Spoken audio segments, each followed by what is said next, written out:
Hello and welcome to Arsenal Above All. We've done it. We've managed to escape another international break. I've got Melvyn and James here with me. They've managed to pass the fitness test, last-minute fitness test. They are fit and rearing and ready to go.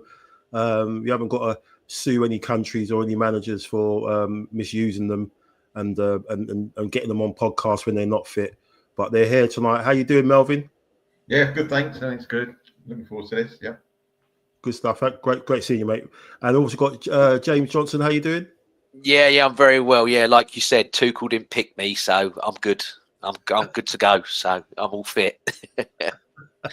Great stuff. Thanks for coming on, gents. So we'll have a review, obviously, of the North London derby, some transfer gossip, which me and James obviously will like to tuck into a little bit of that. And talk about obviously the big talking point, the injuries, and just the way things seem to be falling against us in that regards. But haven't had Melvyn on for a while. He's been a busy man. So let's just get Melvyn. What's your thoughts on the season so far? Just on the back of the Sunderland result, obviously, because we had a lot of fallout as usual when it's an Arsenal result or drop points. Let's say, what was your thoughts on that, and just how things have gone for you? Do you think you're happy with how things have gone? Do you think things could have been slightly better? Could Arteta have maybe done things slightly different, especially in that second half? Or do you just think, after the start that we had, with the away games that we had, we're in a really strong position? We're in a fantastic position. I mean, you take this all day long. But if you're talking to the season, I'm very, very happy with. If you're talking about the Sunderland game, what made it worse for me, I'd preferred it to stayed at 1-1 and we got the point. It'd have been a good point. Being 2-1 up and they were on the ropes. We had them on the ropes and we didn't come away with 3 points. That was a 3-1/4-1 game, in my opinion. Yeah. They just couldn't believe. They had all the adrenaline, they had all the momentum. They were 1-0 up. They thought, oh, this is the life. Cigars were out in their team with the supporters. And all of a sudden, second half, we hit them with everything. They couldn't get the ball. I mean, they didn't get any marks on their boots at all. And we're 2-1 up and looking like, but I think they would have taken 2-1. I really do. It was that we were so dominant. So then we had the situation where we fell back. We said, well, come and attack us then. And once you do that, they knew we had no threat going forward. So they could afford to attack us. So that was, the thing is, it was in our hand and we just threw it away. So I was very disappointed. But it is a good point away at Sunderland. Never thought I'd say that at the beginning of the season. Very good point. But we should have had more. And I blame, well, I don't know who said we should change the tactics to go back. If it's the manager, you've got to take the blame. If it's the captain or whoever it was, it's poor game management. I thought we got over that, but obviously we haven't. But as I say, delighted to where we are now. And this is I mean, we'll talk about Sunday in a minute, but this is the chance for us to say, right, all right, then we've done that. Let's start again. Let's start that run going again. That's where I am. Yeah, he's talked about reset and getting it going again. A lot of the players left messages on Instagram and bits and pieces. James, Timber and Saka, putting basically saying that they weren't happy. They knew that they dropped some big points there. What was your thoughts on that as well, mate? In terms of just the fallout. Obviously, Sunderland, it's just the 2 goals that we could see, weren't they? There were just 2 big long balls in there, and we just didn't get down to doing what we've been doing all season. Getting the second balls and getting them out. What's your take on all of that? Yeah, I echo the sentiments of both of you. I nearly got a neck ache there from all the nodding that I was doing, agreeing with you, but I felt I was turning into the Churchill dog. But no, for me, I'm exactly the same, and I can see as always he's in the chat. Big up, Neil. He's always here, good man. And I agree with what he said. He said that it hurts the most because you knew the next day one of City or Liverpool were going to drop points. So you got frustrated because you knew one of them would shorten that gap. So that's what really, for me, the biggest come away for that was not only was I disappointed with how the game went and what we did, I was disappointed because you knew the next day one of the rivals or the contenders for what we're trying to do was going to drop points. But yeah, I think we've got to just completely block all that out, lick our wounds and go again, because it's not going to be an easy game at the weekend. Like I said, with the Purely lads, I was like, look, they can be above us. We can be above them. We can be 10, 20, 30 points clear of them. It's a derby. None of that matters. It's just one of them where on that day, who wants it and who needs it, because those games can be absolutely mental. You don't know what you're going to get. So, we just got to wait and see. It's true. I mean, we'll touch on that, but even how bad they've been for the last couple of years, even though we haven't lost to them in the last couple of years, I think none of those wins have been easy. Even the one when we were 3-0 up, weren't we, at theirs, and it ended up being 3-2 because David Raya tried to be a bit too clever. But all the wins, I think there was 2-1 last season, wasn't it, when Trossard absolutely sent Porro to the shops to get an half and half scarf, didn't he? And I think all the games that we've beaten them, even though we haven't lost to them, they've not been, 4-0s or they've been pretty narrow. So again, it's we know it's their cup final, and we know what we've got coming. But before that, let's talk on the injuries, Melvyn. Again, another international break. Again, another big injury blow to Gabriel this time. Calafiori wasn't 100%, and Italy, to their credit, they basically sent him back home and sent him back to us to observe and try and get back fit. And I correct me if I'm wrong, I think he's all right now. I think they've kind of said he's okay. There isn't anything significant there. But what's your thoughts, Melvyn, on the Gabriel situation? If you go on socials and what have you, you've got people saying he's a bit of an idiot to put himself in that position. If he was warming up and training, alone, apparently he wasn't, doing any of the heavy stuff, let's say. And then he went ahead and played, but he's played for Brazil. There's a World Cup, and there's competition for places. He didn't get selected for the last World Cup because he missed a squad because of the birth of his child. People are saying Arsenal should have pulled him out. He should have been a bit stronger. What's your thoughts on it? Is it just bad luck, or is it a combination of the club maybe not being as forceful in terms of getting players out of there, or is it down to the player? Should he have been a bit more? I think if you did get a pie chart out, you could make angles with everyone. Everything you've said is correct, and something else. If he got injured, for example, training by himself, you would have thought a professional footballer would know their own body. When I used to play back in the day, as they say, no, we did have boots. You did know if you were carrying something, you knew just to take it a bit easy, especially warming up. In the game, the adrenaline kicks in, it's different. But warming up, you're just a little bit light on your feet sometimes. It's luck. It must be, for some reason, we are guaranteed to get someone injured. And not only that, when we get someone injured, if they should be out for 3 weeks, they're out for 5. If they're saying it's between 2 and 5 weeks, you know it's going to be 5 weeks. That you can nail that on. And it's all these different things. Should we be cuter? I mean, cheating to the extent of saying he's injured. Then the player himself has got to say, I really want to play for my country. So that's difficult now. It is difficult to do that. It's a number of things, and it just seems we seem to tick every box of what is not correct in keeping our players fit, and it's so frustrating. Frustrating. Can I just say one thing? Sorry to go back to the Sunderland game, which I think about two-tier Arsenal mentions the way we're treated. The commentators, just remember that the commentators were laughing because I don't know if you heard the commentary. Because I sometimes turn it down, I can't stand it. But they was laughing because the billboard, the advertising boards, were moved forward for the game to stop us taking long throws. Now they were laughing; they thought it's very clever. I would call that cheating. But can you imagine if Arsenal did that? It would be, oh my God! It would be, not that we ever would, and if we would, it'd be disgraceful. I'd be disgusted at the club. But it was like they were joking. Yeah, all right. Melvyn, if you remember, before we played Atletico Madrid, we didn't switch the hot water on when they trained. And look at all the flack we got just because we didn't give them hot water. So yeah, you're spot on. If we move the advertising boards, look what Arsenal. This is disgusting. Dark arts. You're spot on, mate. Yeah, you're spot on. Yeah. 100%.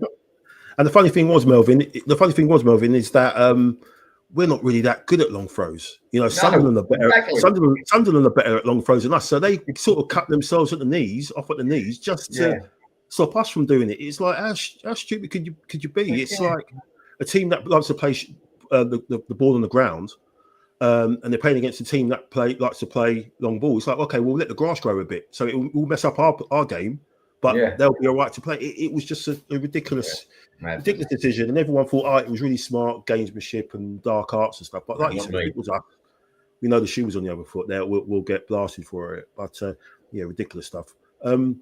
What's your thoughts on the whole Gabriel situation, James? Because when you look at it, last season, I think it was last season when in the running, right, when there was an international break and we pulled out. I think Saka pulled out. I think Havertz pulled out. Odegaard pulled out. I can't remember who the other player was.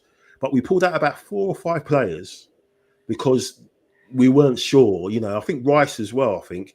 And then there was the whole hoo-ha in the media about, players, they don't want to play for England and stuff like that. And they can't take their place for granted. So we were clever, we were smart in that sense, and then we got a lot of stick for it, by the media. And obviously this time around, we haven't seemed to have done that. But what's your thoughts on just the whole Gabriel thing? Because especially this season, where it seems like Arteta he's been listening to the fitness people in terms of letting the players tell them about what their body is like. We kind of didn't see it work with Saliba at Anfield. When if he turned his ankle and he shouldn't have played because he cost us an extra sub, let's say, because we had to put Mosquera on. But what's your thoughts on that? Do you think, like Melvyn said, it's just one of those things that happens, it swings and roundabouts, or do you think we should have been a bit cuter, especially with what we've got to come in December? Yeah, so for me, it's really, really tough because one, arguably, for me, has he been our best player? I'd say he's one of them. For me, at the moment, I'm still a big on Jurriën Timber's been my man of the season. But I understand if people thought Gabriel is, I've got no problem with that. If you thought Rice was, if you thought Raya was, whoever, I can go with all of it. The thing for me here, which is really difficult, is one, like you said, it's a World Cup year, and he missed the last squad because he didn't partake. So he's probably thinking in his head, I'm going to miss another World Cup. He's old enough to still go to another one, but he's basically in his prime. This could be a prime World Cup in America, Mexico, and Canada. So, all the eyes in the world are on there. He had a game at the Emirates, which is his home sort of stadium. It's his home ground, basically, where he plays for his club, obviously. And the next game after that was at Lille, weren't it? Where he used to play as well. Yeah. So it's like he's got two sets of his fans for both the clubs that he's played for, plus all the Brazilians. Yeah. So it's like two homecomings. So he wanted to, I know for a fact, he wanted to play both games. Yeah. 100%. And the thing is, I got told from somebody that's quite clued up that he was supposed to play 45 minutes in the one at the Emirates against Senegal. Then he was meant to be hooked. That got changed, and it was to be 65 minutes. But stroke of our luck, weren't it? 63rd minute injury. Yeah. So, typical. but at the same point, I can't really blame. Well, I can, but I can't really blame Gabriel for not wanting to come. I can't blame any footballer that ever doesn't want to come off. We had this big conversation the other day, Mike, about a player that did come off and how that's become the whole story about England qualifying, is how upset Jude Bellingham is, instead of how great it is that we didn't concede a goal, that we scored 16 or 17 goals in this group. But the story's now about Jude Bellingham. We won't go there because that's a different podcast for a different day. But Arteta, could he have been cuter and gone no because of the load management and you knew that you were in this phase? Probably yes. And could Ancelotti have been better? Yes. And like Stephen's put in the chat, apparently we're getting 6 million compensation. Well, that's all well and good, but this is the thing. At the moment, get Ornstein out, put the good news out. That's what the club does. Whenever people are panicking, get Ornstein, put something on the Twitter quick before we all go mad, But we don't know if this guy's going to have to go under the knife yet. Yeah. I wish Jack was here because he'd be able to tell it much more better than I can. Yeah. But if he needs surgery, that 2 to 6 weeks, well, that's becoming 16 to 24 weeks territory, not. And that's nearly the end of the season. He's going to come back in April. Yeah, pretty much. Probably kicked. Last time we see him in an Arsenal shirt this year, I think. If knowing how lucky it will be. And don't get me wrong, I'd love to win the title when all of them bowed to him like we did when Robert Perez got injured all them seasons ago. I'd love nothing more. But he's such a pivotal player that it's yes, we've got the depth there now, and it'd be interesting to see how we use and what we do with it. But I'm slightly aggrieved, but at the same time, I get it. I do get it. But I think, Mike, as football fans here as well as Arsenal fans, the way that everyone rallied together to stop this with the Super League, I think fans have got to go to FIFA, to UEFA, to CONCACAF, all these different confederations that are putting on these games. Enough. Yeah. Why are we playing friendlies in November? Yes, because it's about that. Yeah, of course. Yeah. Nobody really cared. No one really cared to watch any of these games this week. There was no one going, "Oh my God, England, Albania, can't wait." Oh yes, rubbing my hands together for England, Albania. Yeah. Do you know what I mean? It's no nonsense. Yeah. It is. Yeah, it's absolutely pointless. And I think fans have got to. I don't know how. I don't know how we go about it, what channel we go about it, but we just got to go. Nah, this is enough now. Yeah, 100%. You say, Melv? No, I mean, it's all about the money, but haven't they got enough money? If they don't do these internationals, will the game die? The answer's obviously no. So it's just greed, and that's not right. Yeah, it's a joke, really. And the thing is, I think it's going to get worse because they're going to increase the World Cup, aren't they? I think they're going to increase it to 64 teams, the next one. And knowing and having said that, they're probably going to end up increasing the Euros at some point as well. Would it be possible, boys, for them to increase the World Cup to more clubs, more countries playing than there are countries in the world? Probably. Yeah. They'll have Scotland A, Scotland B. Like that they'll do next, wouldn't they? It is insane. It is absolutely crazy at the moment, and they're thinking of increasing it. So again, what does that do? That generates more money, more chances for matches to be screened, more sponsors be able to be plastered all over, advertising boards and what have you. It's a joke. It's an absolute joke. Money rules everything. But let's jump into some of the comments. We've got some top guys in there. Brenny Hensey, who's a great supporter of all the shows that we appear on. So good to see you, mate. Neil, of course, Arsenal's most dangerous fan alive, the Arsenal Jason Bourne. He's hiding somewhere. He's not giving off his location, Neil. So we don't know where he is. But just watch your backs, people. We've got Mac here. He's saying there, if there was a time to drop points, it was then. Time to reflect and a break to reset. Yeah, and Steve agrees. He says it's better our defence record went before the North London derby. Yeah, because we probably wouldn't have had the end of it if they scored. And yeah, he was right. Yeah, Neil mentioned that in the last show. And Neil was saying it's one of those games that's difficult to predict, even prepare for. Don't get sent off. Don't give the ref an excuse, and don't get embroiled in mind games. Yeah, we'll talk about that in a minute about the ref. Our old friend, Mr. Oliver, who's all of a sudden taking our games again now that Man City have reappeared in our rearview mirror. Interesting that. Surely that can't be a coincidence. Steve said, yes, this is the one about the money. I mean, like I said, 6 million is, what's that? That's nothing in it. And you're just saying, put the ball in the net 8 times. That'd be lovely. Gabriel's a massive miss, not just because of obviously what he does defensively, but obviously just the way he organises everything going forward when it comes to set pieces. And yeah, he's Steve's talking about what I mentioned earlier about Saka missing games, and then when Saka missed games, everybody went mental, didn't they, about it? And said, "Oh, who does he think he is? How dare he?" and stuff like that. But how you doing, Brian? Even Gents Fashion be late to the party. Generally, think that authorities have a lot to blame. Brazil have an 18-game qualification and friendlies across the world. Yeah, they do. It's all over the place, aren't they? Absolutely all over the shop. And Steve said I did a blog last year about how corrupt FIFA is and how organisations should be able to bid to run the game, saying, it's just money. As long as they get the money, then that's all they're worried about. Thanks for the comments. Let's quickly just touch on some of the transfer rumours. Obviously, there's stuff going on, James, about our one of our favourite players, Antoine Semenyo, possibly, with a 65 million release clause, and they've put the usual suspects, to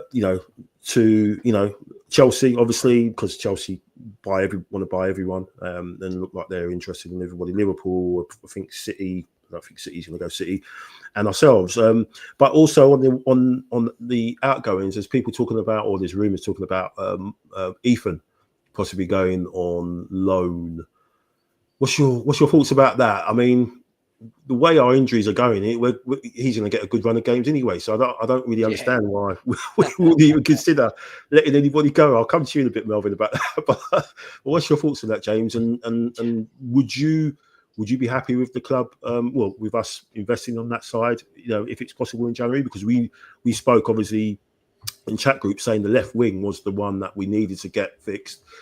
It so happens that Trossard is doing bits at the moment. Obviously, Martinelli was as well before he was injured. But what's your thoughts on the in and outs on that in that regards? Yeah, so the answer to that question for me is how long is Odegaard back? Until he's back, but Mike. And the second bit to that is what Odegaard are we getting when he comes back? Because if he's not at the requisite level that he needs to be for us, which I know that he can be, I think a lot of the time his problem is he's not confident in his own abilities. For whatever reason, I don't know why, but there's times for me where he's trying to thread the ball through an eye of a needle when he can shoot, and I know he can score those goals. We've all seen him do it.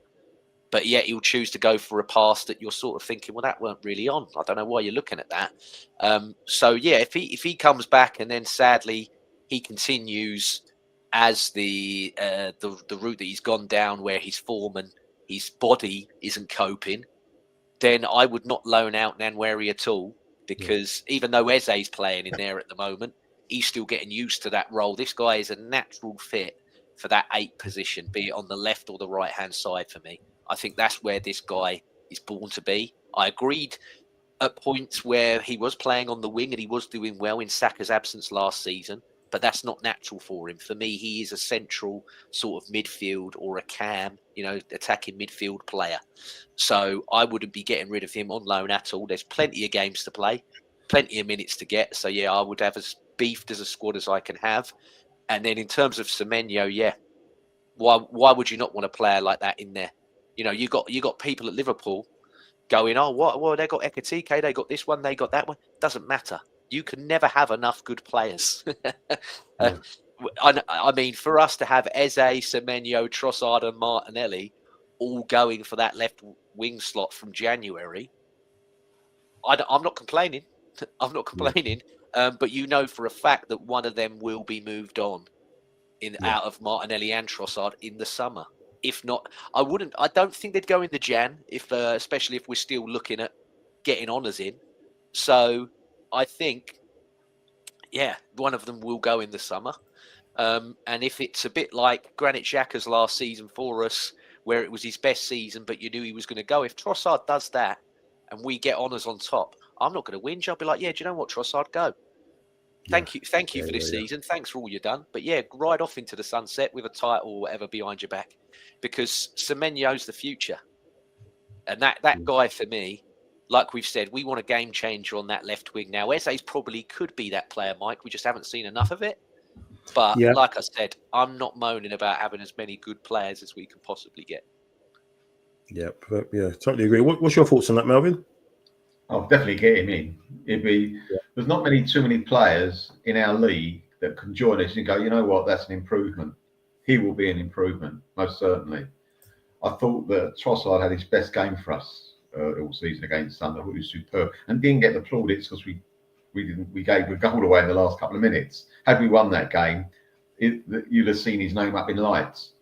But he's not consistent enough.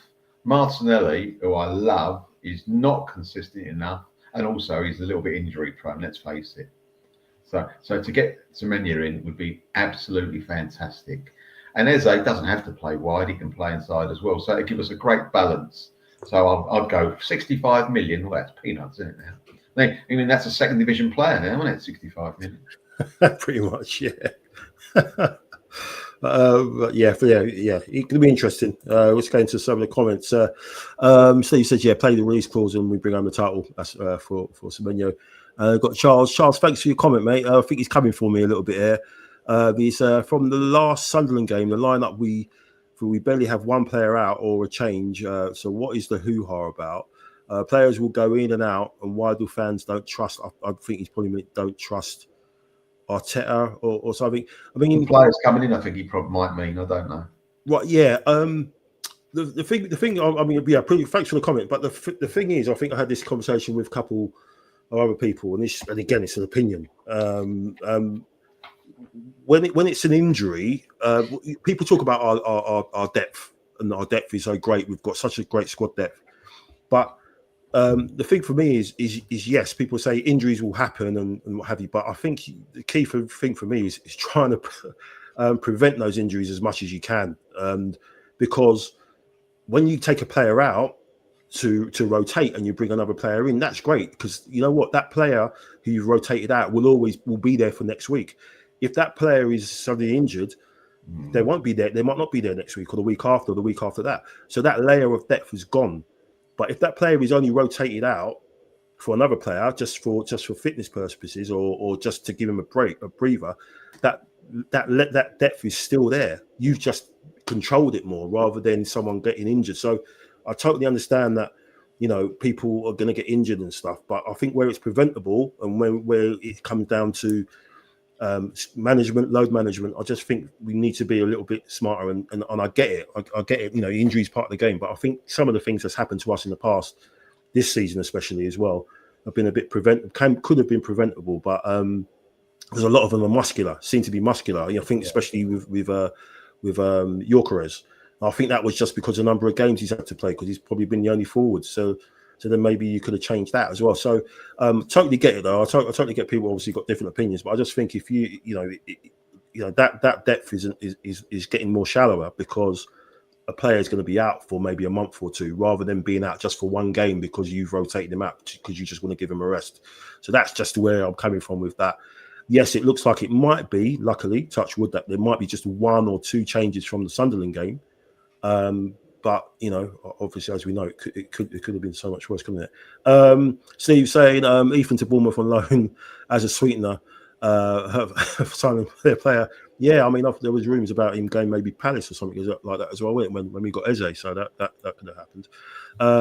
Brian saying get Semenyo in pure statement of intent to have embedded ready in for next season, and plus he's not at the AFCON either, is he? Because Ghana didn't qualify for that, and that's happening in the new year. And I know Liverpool are going to be missing Salah for that, but he's not really doing that much anyway. Steve say, jokes aside, Ethan to stay because of our injuries. Yeah, it's going to happen. Mac is saying, loading that Ethan must be fake news if it's true. It's scandalous. So when you has to be brought if he's prepared to leave. Yeah, he's a big gooner, so might have to play on that. Neil say they say less is more. Forget that and get Semi. Roger and Rogers. I think he means Rogers, Mbappe, and Glenn Heddle. That's a quadruple of names, isn't it? He's got quadruple in the brain, this geezer. He's got to say full names all the time. Brian said, I think we must take into consideration our young players around the squad. They're getting game time of sorts. So I see no benefit sending them out alone. Totally agree with James about Trossard. Yeah, and they're talking about Miles as well, aren't they? Or clubs are after him. It just love unsettling our players, it seems. Brian says, you're right, Mike. We have to look at the time frame players return. Yeah, totally agree with that. Thanks, Brian. So let's go on to what we're here for. North London derby, noisy neighbours, and they'll be coming in with all their noise and nonsense what they usually like to bring along their away fans. What's your thoughts ahead of it, Melvyn? We've got James's X1, his team that he's put together, but basically he's kind of he's giving that at the moment because he's probably going to be one maybe or two players that aren't going to feature for obvious reasons. But what's your thoughts on that game, Melvyn? Is it just a case of not letting a certain official influence the game, making him irrelevant first and foremost? Yeah, we've got to. We just got to do it. Just do the job. I mean, forget about, it's been seems like 3 months since we played Sunderland. So hopefully it's out of their heads as well. Just go for it. Obviously, I would have, just talking about one position, obviously Gabriel not playing, I'd have Hincapi there rather than Mosquera, because left-footed, I think he likes to play a left-footed, right and left-footed centre-half, a manager, Mikel. But do you remember years ago, when we had Socrates and Mustafi at centre-half, and if Mustafi got injured, we were like, it's the end of the world. Not. Anyway, but we had coming in to save the day, we had someone like Chambers or Holding. Now we've got Hincapi or Mosquera to come in. What a difference. Not only the first two centre-halves are brilliant, phenomenal, but either, he's got injured. Everyone's going, it's bad news. It's not so much for our defensive qualities, which he's brilliant at, it's his attacking qualities. Defensively, I should think Hincapi's probably near there anyway. It's not as if there's going to be a big gap, but let's hope we can. They are not a good team. All right, they've got a good away record, very good away record. But I watched them against United. I know they're at home and they got a poor record. They were shocking.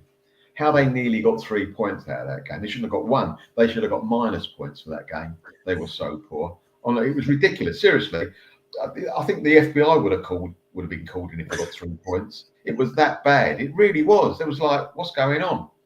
And I noticed the goal they gave away in the last minute from a corner was, come on, that Sunday League pub after a few beers.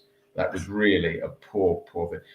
I think that if we don't need Gabriel, hopefully, to score goals from corners, I think our goalkeeper can score goals against that defence from corners, really. If we play our game, forget about anything else, play our game, we should be too good. As long as we don't go too gung-ho, like we have done against Spurs at home sometimes, the crowd get going and the players get in their heads but they haven't got people like Son, who was the bane. Him and obviously Kane were the bane of us. They used to break and that was it. They haven't got that. And I think we are much better. We should be much better. And failing any mistakes, we will win it. Yeah, fingers crossed for that. Obviously, they've got a kind of a new look kind of attack with obviously what's his name, Moani, haven't they? I think he's got back in his fit. Obviously, Tell is up there. Obviously, Simons and Brendan Johnson. He's had a good week midweek. Obviously, Wales pumping North Macedonia. What was it? Simmons hasn't come up to Trump's, Michael. No, it hasn't. I think he tends to bottle it when he doesn't fancy it. He kind of hides that Brendan Johnson. I think he's one of those type of players. But we'll come to you, James. Obviously, we'll bring up your team in a sec. But again, is it a case of you said it a few times when we go to Old Trafford and stuff? Play the team, not the badge or the occasion. And as I've said before, we always seem to, it's not been comfortable. Whenever we've kind of beaten them, as far as I can remember, it's always been, we give them a chance. And we I think last season was 2-1 at home. What was the away one? Was that the 3-2 one when we were? No, that was the year before. No, the year before was 1-0 when Gabriel scored with the header. So again, that was 1-0. We beat them 2-1 at home. I think when they went ahead again, they took the lead. The season before that, I think that was the 3-2 when we went 3-2 up. I think it was, yeah. I can't remember what we did at home, but it was tight again. But what's your beat or draw? I know that. Yeah. what's your thoughts on it, James? Yeah. Again, echoing what Melvyn said down there. Basically, that at home they're dreadful.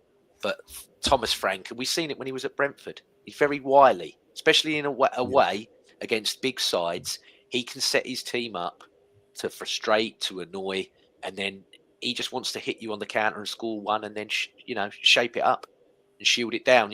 When we played Sunderland, they were like, you can have as much as the wide area of the pitch as you want, because we're just going to smash you through the middle. Now, I don't necessarily think that he's going to allow us to have the wide area, because I don't rate either of their fullbacks. I know a lot of people go on about Spence. I'm not there yet. And then two defenders who they class, some of them say they're the best partnership in the league compared to the partnership that we have.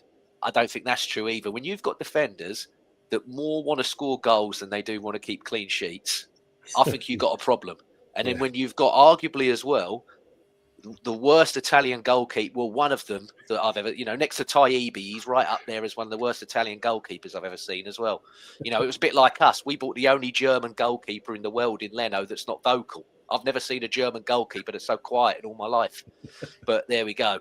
But that's by the by. But yeah, I think that it's there. The blueprint is there. But the thing for me, and it's going to sound quite rich coming from me, Michael, but the people that are saying about the ref and saying about this, and they're chucking the towel in already.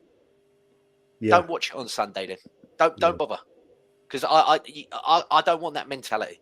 Yeah. If we had everyone out and they were like, oh, it's Dowman and the rest of the 15-year-olds playing, I'm backing it still, because it's us against them in the derby. I'm backing it. Yeah. I'm like, you can't go into it like this. You gotta be a bit more, confident. I'm not necessarily nervous. I've never been nervous or worried about that club. Sorry, I'm saving my pounds tonight, Mike. I don't want to get fined. I've not really been worried about that club in all my life. Like you said at the start of the show, they're a noisy neighbour. They're not a rival. They're a noisy neighbour. Yeah. Our rivals, like you said at the start of the show, are Man City. I think even Liverpool are slightly off.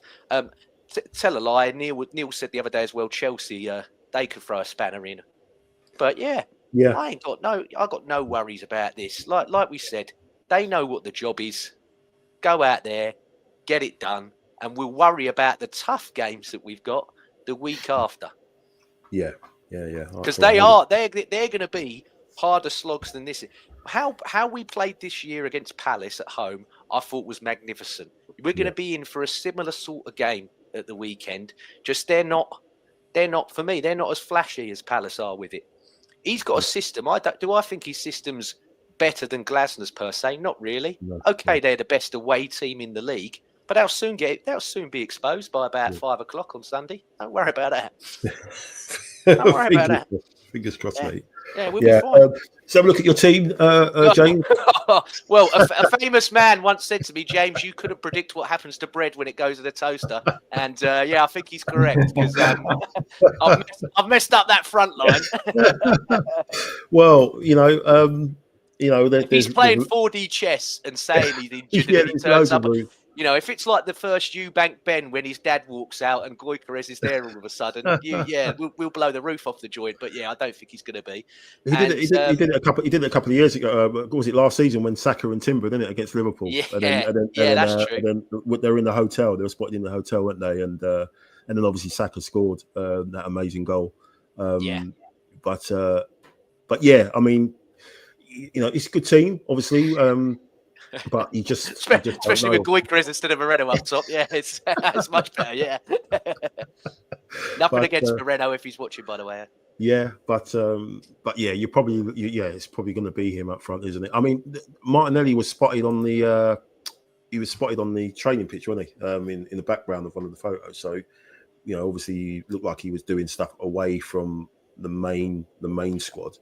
And I think Jesus was training as well. There was a couple of photos as well of him training and getting involved, getting stuck in. So, you know what Arteta's like. He's not going to reveal anything in the press conference, is he? He's like a politician, isn't he? People just wasting their time when they're asking questions about that. But yeah, it's going to be interesting, very interesting. I think as like Max said, we need people in there like Hincapié who's going to want to fight and win his duels, and he says that. The only reason I didn't pick him is just purely based on it. It's the travelling. Because they played today. I think they played today, didn't they?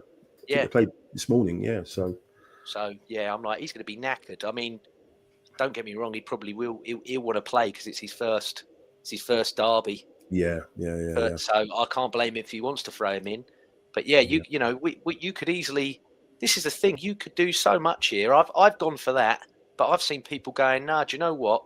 The other day, Jurrien Timber's been playing centre half for Netherlands, and Virgil van Dijk's gone. This guy is good enough at right back, and he's good enough next to me at set. He said he's one of the best in the world at what he does. So if he wanted to put Timber next to Saliba in centre back and bring Ben White back just to rattle a few of these lot." I wouldn't mind. I'm not adverse to anything. If he wants to move Calafiori next to Saliba and bring Miles Lewis-Skelly in because he wants another Hale End kid who knows what this means, I ain't against that either. There's so many different ways that we can go about it. But that to me, I thought, no, you know what, Mosquera, he's backed you. You've done really well this season when you've been asked to come in. I think he didn't go with a team for an international break. As far as I'm aware, Mosquera. I don't know if he got picked for Spain's youth sides. He certainly didn't get picked for their first team. So he's had the time, So yeah, we'll see. I'm not fussed about who he picks really, because I know, like I said, gonna get the job done. So we should have too much for him.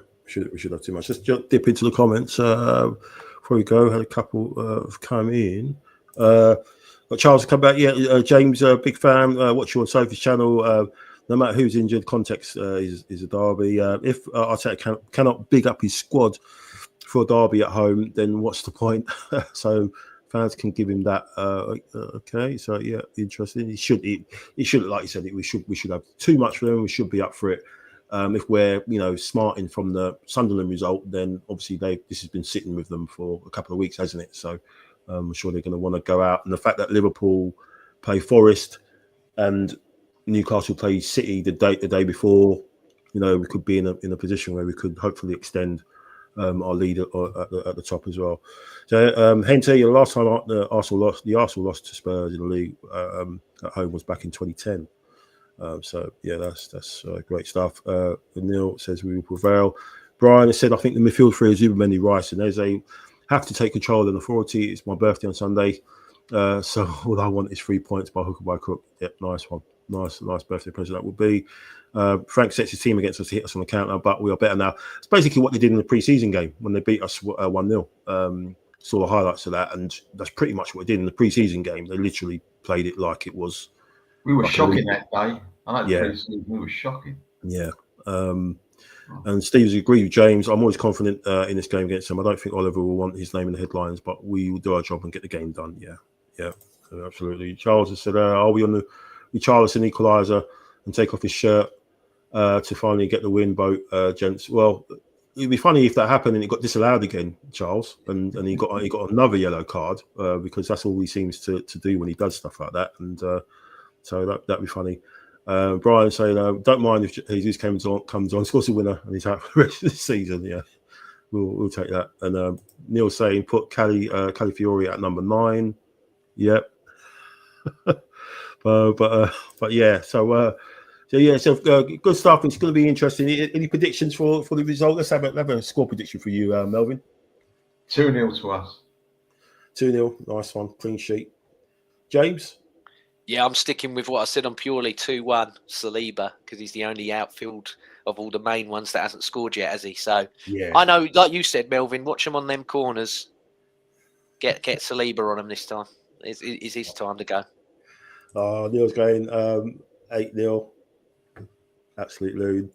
Don't know who the Liverpool FC Lancaster bomber is, but it says, come on, everyone, hit the like button for these 2 sausages. Or there's 3 of us, mate. You can't count. So yeah, maybe 3. To be fair play to him. Yeah, sorry, 3. Yeah, 3 sausages. We take that. So my missus. Rather be a sausage and a crumble, mate. Yeah. You know what I mean? Yeah, so Charles saying problem is Gabriel's leadership in a virtually like 1-0 down scenario. The open play attack is not working. He doesn't have an impact yet. Focal leadership. Yeah.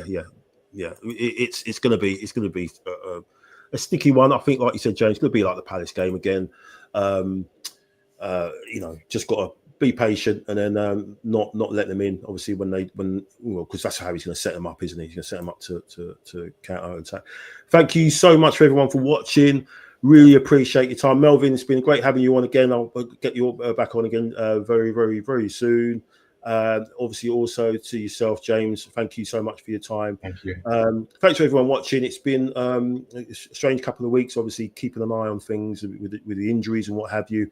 And we've only got one big one. Let's hope we might have a surprise or two when it comes to that team sheet landing on Sunday afternoon. I'm sure Arteta has been waiting for this for the last 2 weeks and stuff. And let's fingers crossed. And before we go, I thought I'd give the last word to this legend. So let's see what he's got to say. Do you know Tottenham? What? Tottenham Hotspur? Topspur? No. What's that? you never heard of them? No? And that's your lot. So thanks, James. Thanks to Melvyn. Thank you. We'll see you after the derby. We'll see you on Monday night for a quick recap. So all I said is, come on, the Gunners. Let's do it. Newcastle, the central figure again, and he looks to trick.